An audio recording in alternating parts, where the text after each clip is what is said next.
Est-ce que j'ai le droit de circuler en voiture sur une voie de bus pour aller déposer un passager sur le trottoir ? Vous écoutez un podcast imaginé par Le Particulier, le média de référence pour mieux connaître vos droits au quotidien. Aujourd'hui, nous répondons à la question de Laura. Circulant en voiture, elle souhaite déposer sa grand-mère âgée devant son domicile. Mais celui-ci est situé le long d'une voie réservée aux bus. Elle se demande si c'est autorisé. Alors à vos droits, prêts, partez. Quel qu'en soit le motif, vous n'avez pas le droit de circuler dans un couloir réservé aux bus et autres transports en commun.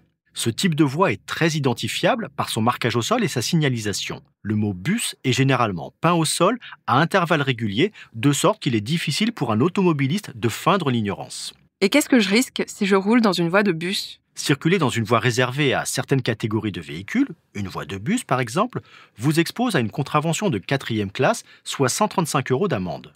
Mais vous n'encourez pas de retrait de points du permis de conduire. L'infraction peut être constatée directement par un agent des forces de l'ordre ou par vidéo-verbalisation. Si vous payez rapidement, le montant de l'amende est minoré à 90 €. A l'inverse, si vous laissez passer le délai de paiement, la somme est majorée à 375 €.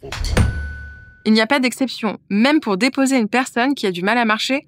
Le code de la route ne prévoit pas d'exception. S'arrêter dans une voie de bus, même rapidement, même pour une simple dépose de passagers, est considéré comme un stationnement très gênant. Vous vous exposez, là encore, à une contravention de 4e classe, soit une amende forfaitaire de 135 €. Et là encore, sans retrait de points. Et si jamais le stationnement se prolonge, le temps d'aller faire vos courses par exemple, l'immobilisation et la mise en fourrière de votre véhicule peuvent être demandées.